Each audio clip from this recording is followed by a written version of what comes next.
مدد حاصل کرو کس سے؟ صبر سے اور نماز سے۔ ان اللہ مع الصابرین، جان لو کہ اللہ تعالیٰ صبر کرنے والوں کے ساتھ۔ اور سنیے اب یہ آیت اہم ترین ہے صبر کے موضوع پر۔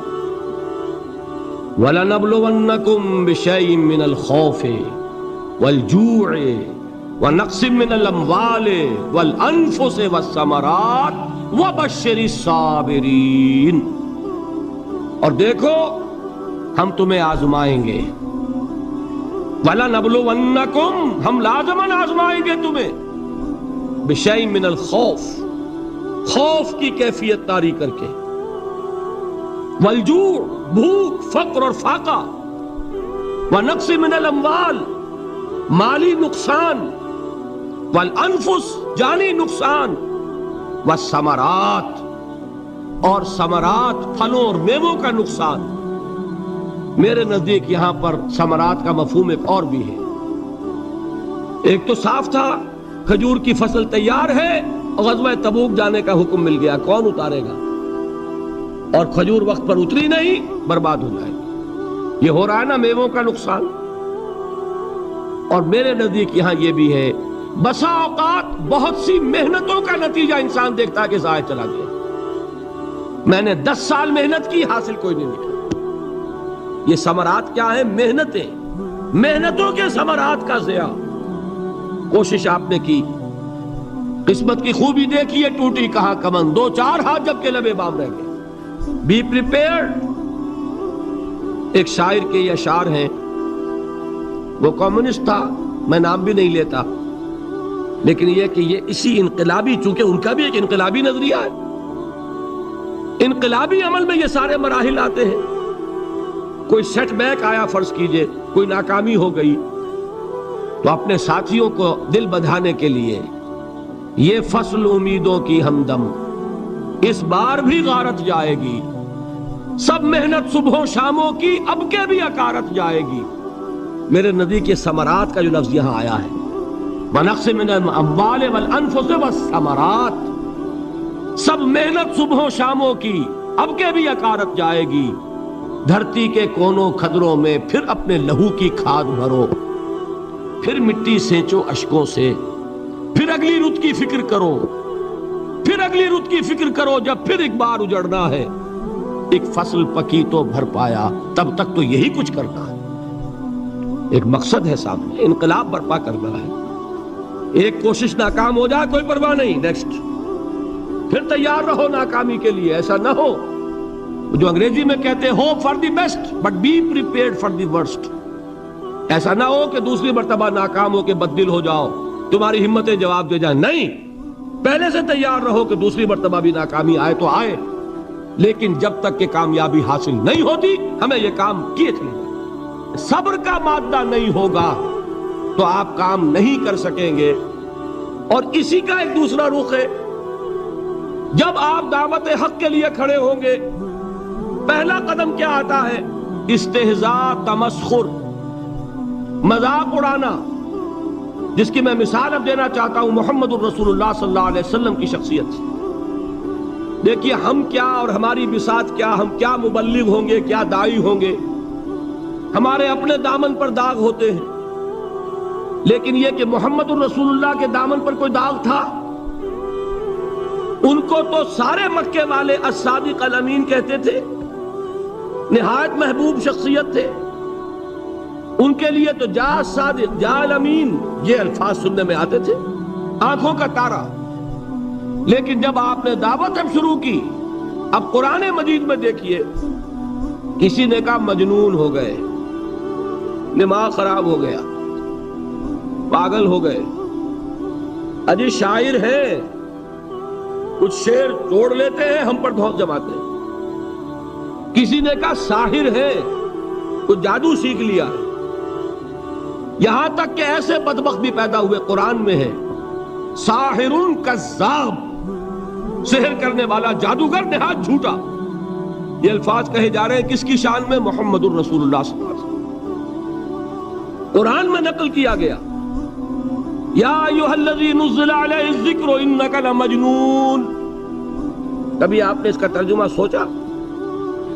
اے وہ شخص دیکھیے تصور کیجئے حضور جا رہے ہیں، تشریف لے جا رہے ہیں، کسی دعوت میں ہے، تبلیغ میں، یا ویسے ہی تشریف لے جا رہے ہیں، اور کوئی ایک جمگھٹا ہے لوگوں کا، ادھر سے فقرہ آتا ہے، تیر کی طرح لگتا ہے دل میں جا کر محمد کے صلی اللہ علیہ وسلم۔ اے وہ شخص جس کا یہ خیال ہے کہ اس پر کوئی ذکر نازل ہو رہا ہے، ہمارے خیال میں تو تمہارا دماغ خراب ہو گیا۔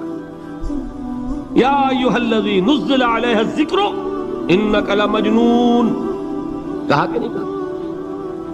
اور یہ نہ سمجھیے کہ حضور صلی اللہ علیہ وسلم کے قلب مبارک کو تکلیف نہیں ہوتی تھی۔ میں قرآن سے ثابت کروں گا، میں کہیں کوئی کہانیاں بیان نہیں کرنا چاہتا۔ قرآن نے کہا ہے وَلَقَدْ نَعْلَمُ أَنَّكَ يَضِيقُ صَدْرُكَ بِمَا يَقُولُونَ، اے نبی ہمیں خوب معلوم ہے صلی اللہ علیہ وسلم کہ جو کچھ یہ لوگ کہہ رہے ہیں اس سے آپ کا سینہ بھجتا ہے، یہ جو گھٹن ہوتی ہے، صدمہ ہوتا ہے۔ انکا یضیق صدرک بما یقولون، ہمیں خوب معلوم ہے کہ جو کچھ یہ باتیں آپ کو سننی پڑ رہی ہیں، یہ کڑوی کسیلی باتیں، یہ جو فقرے چست ہو رہے ہیں، استہزاء ہو رہا ہے، تمسخر ہو رہا ہے۔ سورہ ہجر میں ہے، ایک جگہ کھڑے ہوئے لوگ قرآن کا مذاق اڑا رہے ہیں، بھائی فلاں آیت تم لے جانا، فلاں آیت میری ہوگی، اس کے ٹکڑے کر رہے ہیں، اس کے ٹکڑے حصے بکھرے کر کے قیمہ بنا کر ان آیات کا تمسخر اڑا رہے ہیں۔ ایک جگہ قرآن مجید میں مذکور ہے کہ فرشتوں کا مذاق اڑ رہا ہے، بھائی یہ دیکھو محمد نے کہا ہے صلی اللہ علیہ وسلم کہ جہنم پر تو کل 19 فرشتے ہیں، علیہا 19 قرآن میں آیت نازل ہوئی۔ ایک پہلوان کہتا بھائی 10 کو تو میں سنبھال لوں گا، باقی 9 کا تم انتظار کر لو۔ یہ باتیں آ رہی ہیں حضور کے کانوں، کلام الہی کے ساتھ کیا سلوک ہو رہا ہے، مجھ پر کیا فقرے چست کیے جا رہے ہیں، مجھ پر جس طریقے سے استہزاء اور تمسخر کا رویہ اختیار کیا گیا ہے، دل بھج رہا ہے، دل میں صدمہ ہے۔ دیکھیے سورہ نون ہے، اور میرے نزدیک یہ دوسری وحی ہے جو حضور پر نازل ہوئی ہے، اس کی ابتدائی آیات، نون والقلم وما یسطرون ما انت بنعمت ربک بمجنون وان لک لاجرا غیر ممنون وانک لعلی خلق عظیم فستبصر ویبصرون بأیکم المفتون ان ربک هو یعلم بمن ضل عن سبیلہ وهو اعلم بالمہتدین۔ نون، قسم ہے قلم کی اور جو کچھ یہ لکھتے ہیں۔ اے نبی آپ اپنے رب کی نعمت سے مجنون نہیں ہیں۔ یہ کیوں کہا جا رہا ہے؟ حضور کو جو صدمہ پہنچا ہے وہی نازل ہوئی ہے دل جوئی کے لیے، تسلی کے لیے۔ آپ کیوں برا منا رہے ہیں؟ اے نبی آپ کیوں صدمہ اور رنج اور اندوہ محسوس کر رہے ہیں؟ ان بدبختوں کے کہنے سے کوئی آپ مجنون ہو جائیں گے؟ مانتا بے نعمت ربک بمجنون وَإِنَّ لَكَ لَأَجْرًا غَيْرَ مَمْنُونَ، آپ کو جو یہ صبر کرنا پڑ رہا ہے، آپ کو جو یہ جھیلنا پڑ رہا ہے، اس کی وجہ سے آپ کو وہ اجر ملے گا جس کا سلسلہ کبھی منقطع نہیں ہوگا۔ وَإِنَّكَ لَعَلَىٰ خُلُقٍ عَظِيمٍ، اور اے نبی آپ تو خلق عظیم کے حامل ہیں۔ آپ کا اخلاق، آپ کا کردار، آپ کی سیرت، آپ کی شخصیت میں طہارت، نفاست، پاکیزگی، آج تک دنیا نے کوئی پاگل، کوئی مجنون ایسا بھی دیکھا؟ یہ ساری باتیں اللہ تعالیٰ حضور کی دلجوئی کے لیے فرما رہے ہیں۔ اس سے آپ اندازہ کیجئے کہ کتنا صدمہ ہوتا ہوگا۔ یہی ہے، اس ساری چیز کو جمع کیجئے تو یہ چیز کیا ہے؟ وَاصْبِرْ عَلَىٰ مَا يَقُولُونَ وَاهْجُرْهُمْ هَجْرًا جَمِيلًا، صبر کرو اے نبی، صبر کرو اے محمد صلی اللہ علیہ وسلم، جھیلو اور برداشت کرو اس پر جو یہ کہہ رہے ہیں۔ اچھی طرح نوٹ کیجئے یہ بات، ذرا سیرت ہی کا سمجھ لیجئے، آج ایک بیان ہو جائے گا۔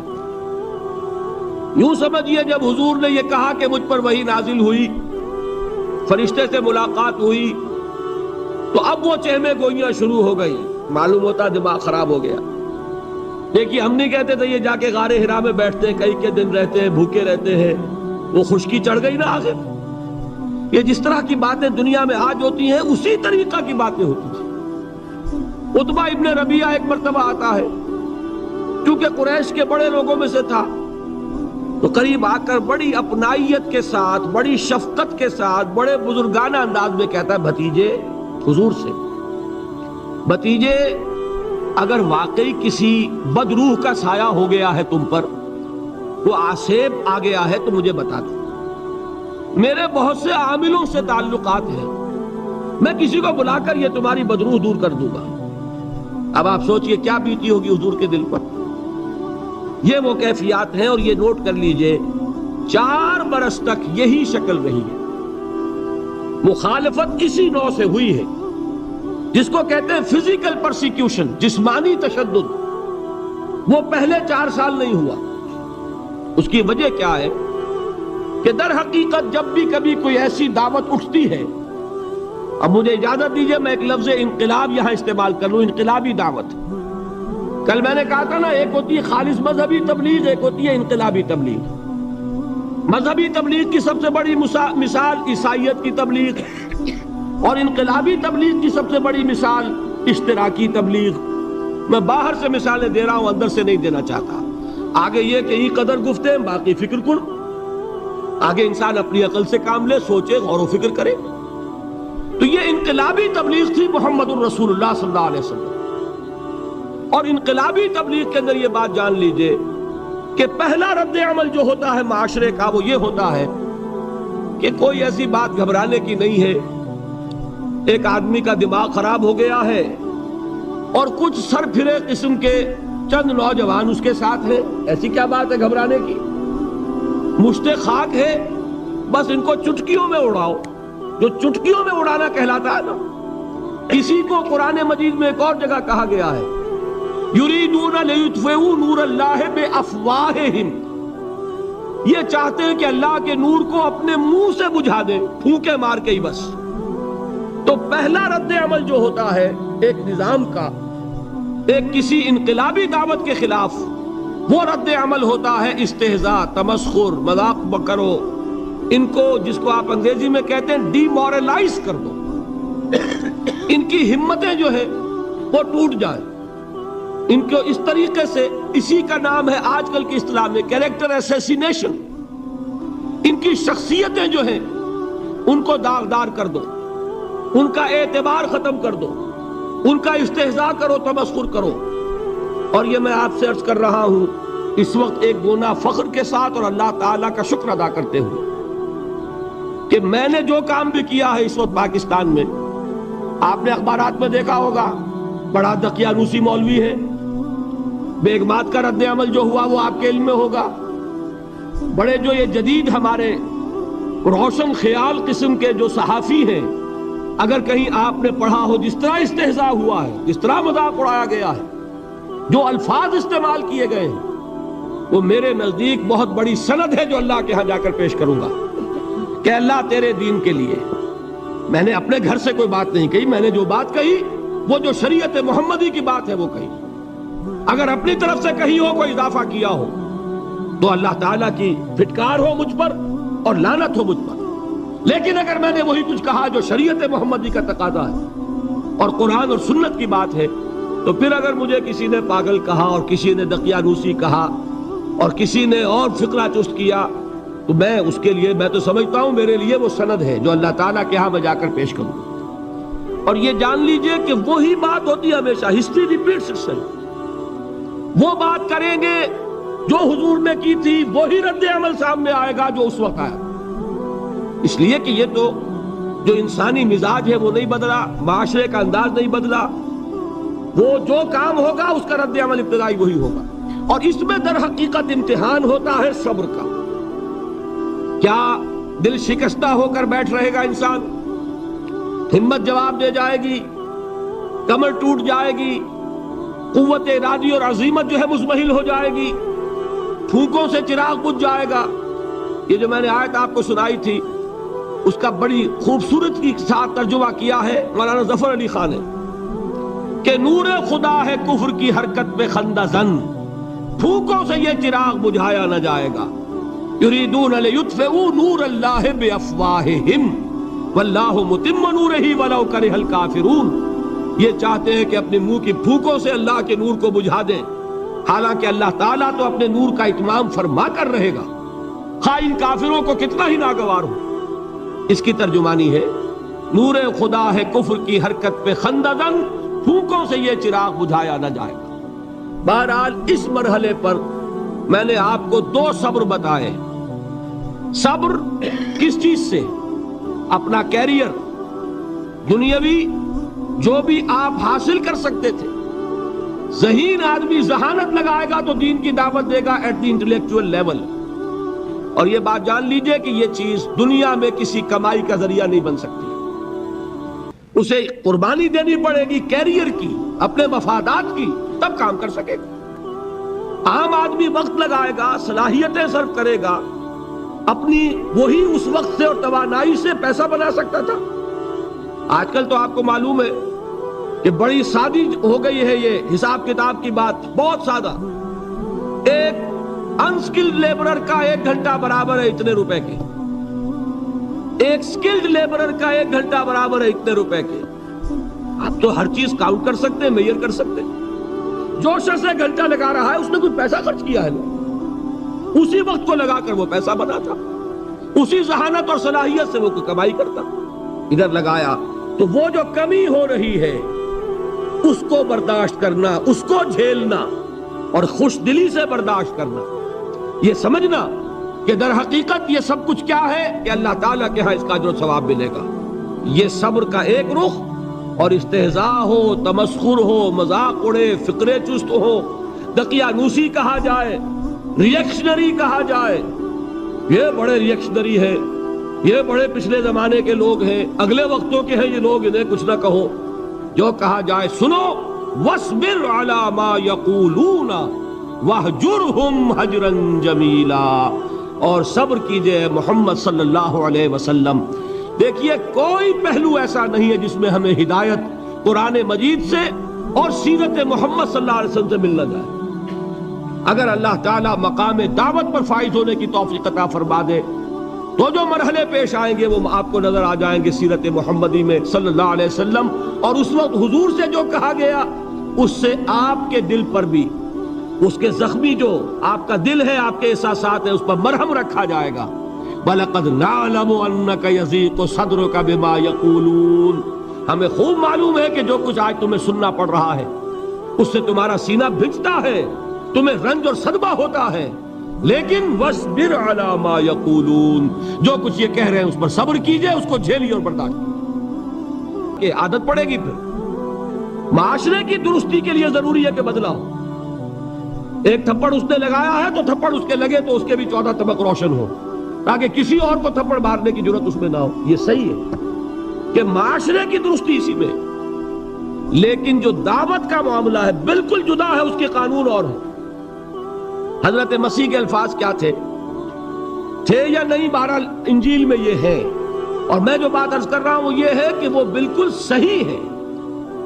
مقام دعوت کے دوران یہی طرز عمل صحیح ہے، اور یہی طرز عمل محمد رسول اللہ نے صلی اللہ علیہ وسلم اپنے ساتھیوں کو تلقین فرمایا۔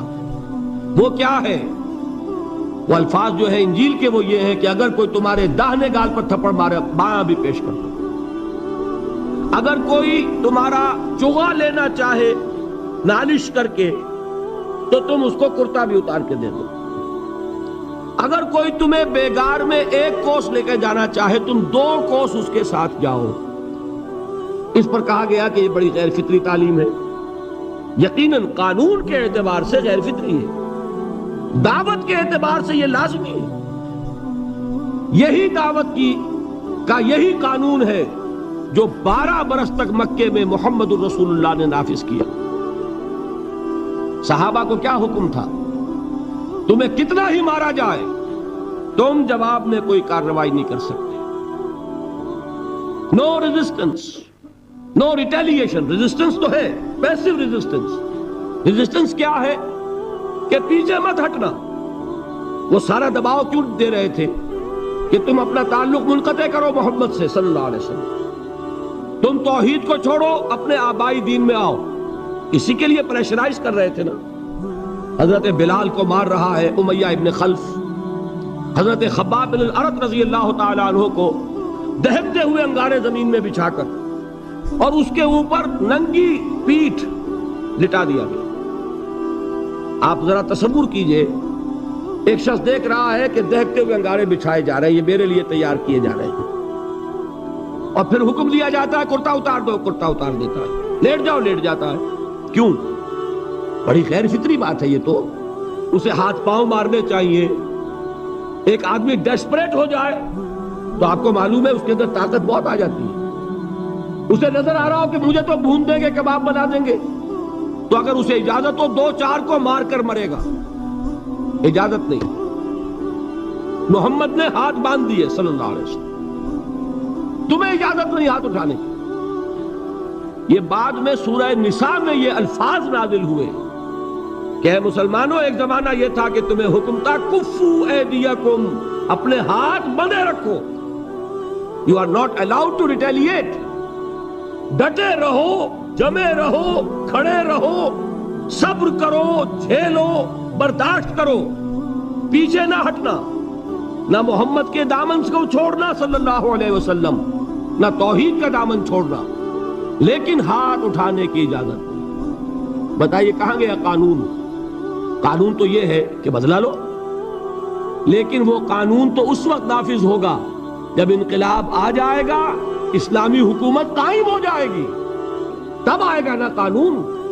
ابھی مرحلہ ہے انقلابی عمل کا، ابھی تو انقلاب لانا ہے، اسلامی حکومت قائم کرنی ہے۔ اس پروسیس کے تقاضے کچھ اور ہیں۔ اس میں جو پہلا مرحلہ ہے وہ پیسو ریزسٹنس کا ہے، صبر۔ یہی وجہ ہے، دیکھیے مکی صورتوں میں خود نبی اکرم صلی اللہ علیہ وسلم کو اتنے مختلف پیرایوں میں صبر کا حکم دیا گیا۔ کچھ مثالیں میں دے چکا ہوں، وَلِرَبِّكَ فَاصْبِرْ، اسی طریقے سے وَاصْبِرْ كَمَا صَبَرَ أُولُو الْعَزْمِ مِنَ الرُّسُلِ، اے نبی صبر کیجئے جیسے کہ صبر کیا ہمارے اولو العزم رسولوں نے۔ وَاصْبِرْ وَمَا صَبْرُكَ إِلَّا بِاللَّهِ، اے نبی صبر کیجئے، اور آپ کا صبر تو اللہ ہی کے سہارے ہے۔ وَاصْبِرْ لِحُکْمِ رَبِّكَ، یہ سورہ نون جس کی ابتدائی آیات میں نے آپ کو سنائی، نون والقلم وما یسطرون ما انت بنعمت ربک بمجنون، اس کا اختتام کیا ہوتا ہے؟ وَاصْبِرْ لِحُکْمِ رَبِّكَ وَلَا تَكُنْ كَصَاحِبِ الْحُوتِ إِذْ نَادَىٰ وَهُوَ مَكْظُومٌ، اے نبی صبر کیجئے اپنے رب کے فیصلے کا، انتظار کیجئے، اور اس مچھلی والے کے مانند نہ ہو جائیے۔ مچھلی والا کون؟ حضرت یونس علیہ السلام۔ مچھلی والے نے اپنے دینی حمیت اور غیرت جو تھی اس کی وجہ سے اللہ کے حکم کا انتظار نہیں کیا، اپنی قوم کو چھوڑ کر چل دی۔ نبی کا، رسول کا یہ معاملہ ہوتا ہے، جیسے کہ آپ کو معلوم ہے کوئی افسر ہے کسی حکومت کا، وہ اپنی پلیس آف ڈیوٹی کو نہیں چھوڑ سکتا، He must stick to his place of duty۔ بڑے افسرز کے لیے تو یہ بہت بہت اہم بات ہے۔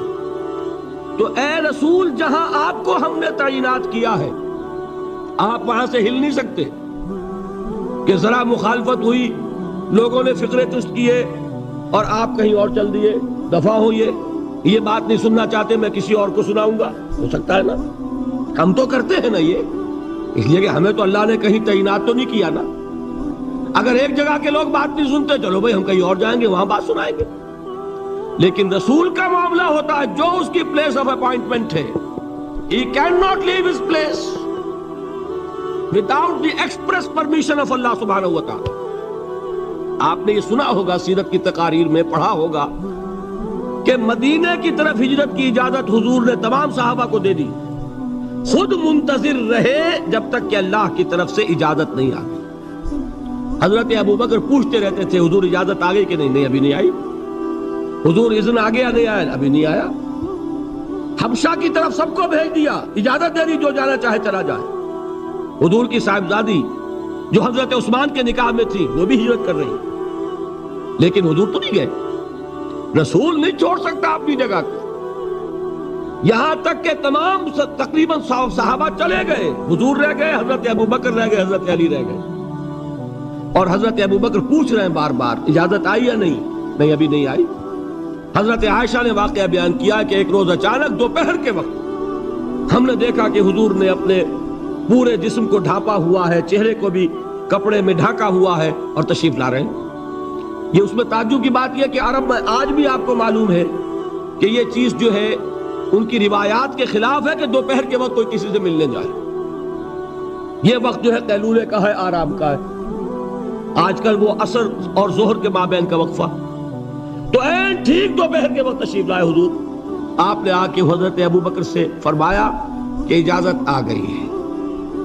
اس میں ایک قصہ تھوڑا سا اور بتا دوں، بہت دلچسپ ہے اور بہت ہمارے لیے سبق آموز ہے. حضرت ابو بکر نے بہت خوش ہو کر ایک بات کہی، حضور میں نے 2 اونٹنیاں تیار کی ہوئی ہیں. یعنی اب آپ وہ تو سوچتے تھے نا شاباش ملے گی کہ میں نے تیاری کی ہوئی ہے. میں نے 2 اونٹنیوں کو خوب کھلا پلا کے فربا کیا ہوا ہے، بڑی توانا ہے تاکہ ہم تیزی کے ساتھ سفر کر سکیں.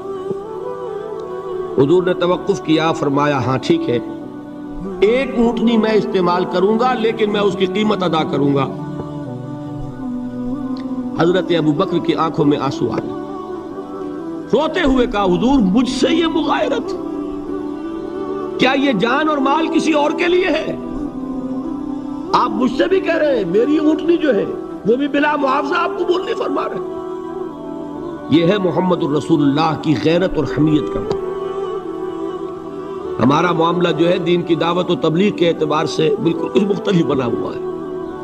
اسی لیے وہ عزت نہیں، وہ وقار نہیں. یہاں یہ حال ہے کہ حضور کے خسر ہیں، جان نثار ہیں، یار غار ہیں، سب کچھ ہیں، لیکن وہاں بھی یہ معاملہ ہے کہ ٹھیک ہے اونٹنی کی میں قیمت ادا کروں.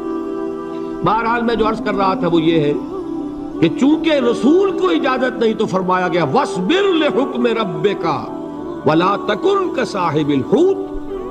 دیکھنا وہ جو یونس علیہ السلام جو انہوں نے کیا تھا، اجازت آئے بغیر وہ اپنی قوم کو چھوڑ کر کسی اور وجہ سے نہیں گئے تھے دین کی حمیت اور غیرت کی وجہ سے. یہ بدبخت بات سننے کو تیار نہیں ہے تو دفع ہو، میں کہیں اور جا کر اللہ کی بات کہیں سناؤں گا، لیکن اجازت کے بغیر نہیں جا سکتے. یہی وجہ ہے کہ پکڑ ہوئی، گرفت ہوئی اور مچھلی کے پیٹ میں رہے. وہاں وہ لا الہ الا انت سبحانک انی کنت من الظالمین، اور وہاں سے پھر اللہ تعالیٰ نے نجات دی. مچھلی نے انہیں اگل دیا ساحل کے اوپر. یہ ایک لمبی بات ہے. تو یہاں حضور سے کیا کہا گیا؟ صبر کی. اب دیکھیے ایک بات عجیب ہے، یہ ربط اپنے ذہن میں رکھیے. اللہ تو صبر کی تلقین کر رہا ہے اپنے رسول کو، اور رسول یہی تلقین کر رہے ہیں اپنے صحابہ کو. صبر کرو، جھیلو، برداشت کرو، ہاتھ مت اٹھانا، کوئی جوابی کارروائی نہیں ہوگی، بلکہ اپنے اوپر جھیلو جو کچھ جھیلنا ہے، ڈٹے رہو، پیچھے مت ہٹنا، یہ صبر ہے. لیکن ہاتھ اٹھانے کی اجازت نہیں. چنانچہ اب ذرا چشم تصور سے دیکھیے، ابو جہل اس نے جو بدترین روش اختیار کی، وہ ایک خاندان تھا حضرت یاسر، ان کی اہلیہ حضرت سمیہ، اور ان کے فرزند حضرت عمار رضی اللہ تعالی عنہم. یہ غلام نہیں تھے. حضرت سمیہ تو کنیز تھیں، لیکن یاسر غلام نہیں تھے. ان کی کہانی یہ ہے، واقعہ یہ ہے کہ یہ بہت نیک آدمی تھے. یاسر یمن کے باشندے. انہیں کو خواب میں بشارت ہوئی کہ نبی کا ظہور ہونے والا ہے مکے میں، جاؤ شاید ان کے قدموں تک پہنچ جاؤ.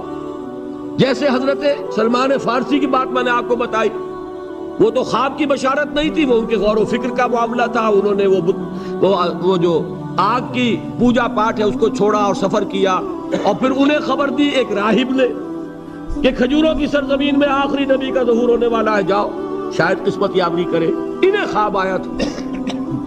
یہ یمن سے ترک وطن کر کے مکے آ گئے. ابو جہل کا ایک چچا تھا، بہت شریف النفس انسان، اس کے ساتھ معاہدہ کیا حلیف بن کر، اور وہ مکے میں رہنے لگے. اس لیے کہ یہ نوٹ کر لیجئے، مکہ اس وقت ایک قبیلے کا شہر تھا، صرف قریش. یا قرشی رہ سکتا تھا وہاں، یا قرشی کا حلیف. اگر کسی کے ساتھ اس کی، جیسے آپ کو معلوم ہے یہاں کاروبار وغیرہ کرنے میں سعودی عرب میں شراکت جو ہے وہ کسی لوکل سعودی کے ساتھ ہوگی تو آپ کر سکتے، وہ کفیل ہے، ورنہ آپ کچھ نہیں کر سکتے. اسی طرح کی بات وہاں تھی کہ اگر تو کسی قرشی نے آپ کو امان دی ہوئی ہے تو آپ رہ سکتے ہیں مکے میں، ورنہ نہیں. یا تیسرے قرشی کا غلام تو ملکیت ہی ہے اس کی، جیسے بھیڑ بکری ہے کسی قرشی کی، اسی طرح اس کے غلام ہے. یہ 3 کیٹیگریز تھی انسانوں کی مکے میں. اسی کو نوٹ کیجئے کہ جو بیچارے غلام تھے وہ سب سے زیادہ ستائے گئے، اس لیے کہ غلاموں کے تو حقوق ہی کوئی نہیں تھے. ان کو تو اگر کوئی شخص اپنے غلام کو ذبح کر دیتا تھا تو بھی کوئی پوچھنے والا نہیں. بالکل ایسے ہی ہے نا، آپ کی بکری آپ نے ذبح کی، گوشت کھا لیا، کوئی آپ سے کوئی پوچھ سکتا ہے؟ جب ملکیت ہے، آپ کی بکری آپ کی تھی، آپ نے ذبح کر دی. غلام آپ کی ملکیت تھا، آپ نے ختم کر دیا. کوئی اس میں جرم نہیں، کوئی باس پرس نہیں. یہ تھا حال غلاموں کا. بلال غلام تھے، ابو فقی غلام تھے، زنیرہ ایک کنیز تھی. ان کو جو ماریں پڑی ہیں اس کا آپ کو معلوم ہے. حضرت بلال کے ساتھ جو کچھ امیہ ابن خلف نے کیا، کہ جس طریقے سے کہ حیوانوں کی لاشیں جو ہے کھینچ کر گھسیٹ کر لے جائی جاتی ہیں، ان کی گردن میں رسی ڈال کر گھسیٹتے، اسی طریقے سے حضرت بلال کے گردن میں رسی ڈال کر ٹھیک دوپہر کے وقت مکے کی سنگلاخ گلیوں کے اندر گھسیٹا جاتا تھا. نیچے زمین جل رہی ہے توے کی طرح، اور ویسا بھی ہوتا تھا کہ چت لٹا دیا، اوپر سے وہ آگ مکے کا کہ سورج جو ہے ذرا نوٹ کیجئے، آگ برسا رہا، نیچے زمین توے کی طرح جل رہی، اور ایک بھاری سل بھی لا کر جو ہے سر پر رکھ دی، چھاتی پر رکھ دی گئی ہے کہ آواز نہیں نکل رہی، جھاگ نکل رہے منہ سے. لیکن اس حال میں بھی احد احد احد، ایک ایک اللہ، قل هو اللہ احد، الفاظ نکل رہے. یہ ہے وہ صبر، یہ ہے وہ صبر. صبر علی الابتلاء، صبر علی الایذاء. یہ ابتلاء اور ایذاء پر صبر ہے. جھیلو، برداشت کرو، اس توحید پر قائم رہو، محمد کی رسالت کے اقرار کرتے رہو صلی اللہ علیہ وسلم، لیکن ہاتھ نہیں اٹھانا. اب میں آپ کو بتا رہا تھا یہ تو غلام تھے، یہ جو تھے یاسر، یہ حلیف تھے، غلام تو نہیں تھے نا. البتہ وہ ابو جہل کے چچا کی کنیز تھی یہ سمیہ، انہوں نے اجازت لے کر ان سے نکاح کر لیا. یہ تو کنیز رہیں گی. بیٹا جو ہوا وہ بھی ایک طرح سے جب کنیز زیادہ ہے تو غلام ہو گیا، عمار ابن یاسر. وہ جو شخص تھا بہت شریف النفس ابو جہل کا چچا، وہ مر گیا. اب ابو جہل جو ہے اس خاندان کا سربراہ ہے، لہذا یہ تینوں جو افراد ہیں وہ اس کے رحم و کرم پر ہیں. یاسر کو بھی پروٹیکشن اگر ہے تو ابو جہل کی ہے، ابو جہل جو چاہے کرے، اور سمیہ تو کنیز ہے ہی، اس کا تو کوئی حق ہے ہی نہیں، جو چاہے کرے. اور عمار ان دونوں کا بیٹا ہے، لہذا بدترین معاملہ کیا ابو جہل نے ان 3 افراد کے ساتھ. حضرت سمیہ کے ساتھ جو کچھ کیا گیا ہے آپ اس کا تصور نہیں کر سکتے. بالآخر جو شہید کیا ہے حضرت سمیہ کو، ایذائیں دے دے کے، سسکا سسکا کے، ان کے جسم کے نازک حصوں کو جلا کے، داغ دے کر. کہتا کیا تھا؟ ایک دفعہ کہہ دو کہ میرا جو یہ بت ہے یہ بھی الہ ہے، مان لو، میں چھوڑ دوں گا. تنگ آ گیا، کسی طریقے سے ایک دفعہ کہہ دو پھر میں چھوڑ دوں گا. لیکن یہ میاں بیوی حضرت یاسر اور حضرت سمیہ رضی اللہ تعالی عنہما، یہ ہے ثبات، یہ ہے صبر، یہ ہے استقلال. ایک مرتبہ بھی کہنے کے لیے تیار نہیں، جو چاہو کر لو، اب ہم تو اس سے پیچھے نہیں ہٹیں. تنگ آ کر اس نے حضرت سمیہ کی تو شرمگاہ میں برچھا مارا اور شہید کیا. حضرت یاسر کے بارے میں ایک روایت یہ ہے، ستا ستا کے، تنگ کر کر کے، آخر کار جو ختم کیا، انہیں شہید کیا کس طرح؟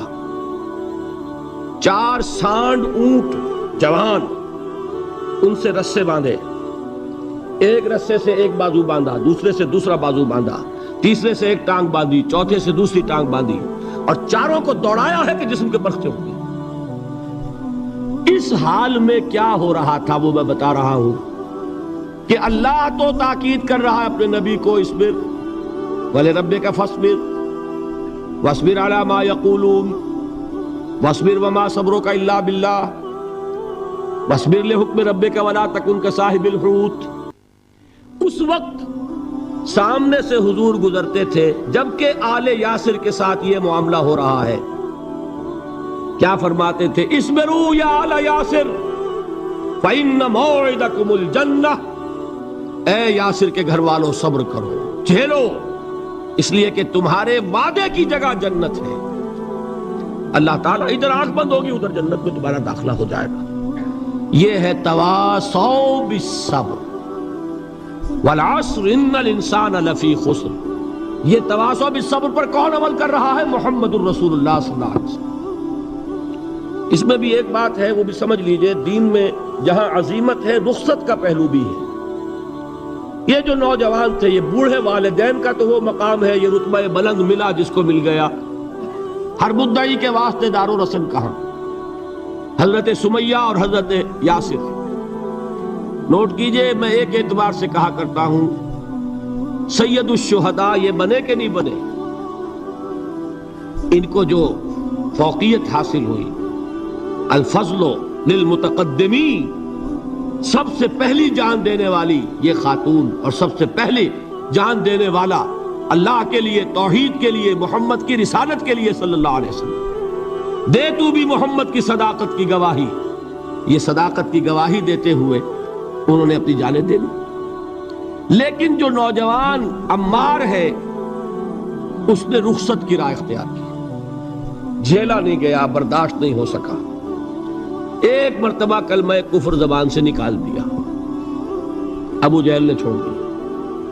لیکن اب پشیمانی طاری ہوئی ہے، میں کیا کر بیٹھا. اس کے بعد انہوں نے اپنے آپ کو ایک ستون سے باندھ لیا کہ حضور ہی آ کر مجھے اگر یہاں سے کھولیں گے تو میں کھلوں گا، ورنہ میں یہی اپنے آپ کو ہلاک کر دوں گا، مجھ سے کیا ہو گیا. حضور خود تشریف لائے، دست مبارک سے کھولا، کہا کہ یہ بھی دین میں اجازت ہے، کلمہ کفر کہہ کر جان بچا لینے کی اجازت ہے.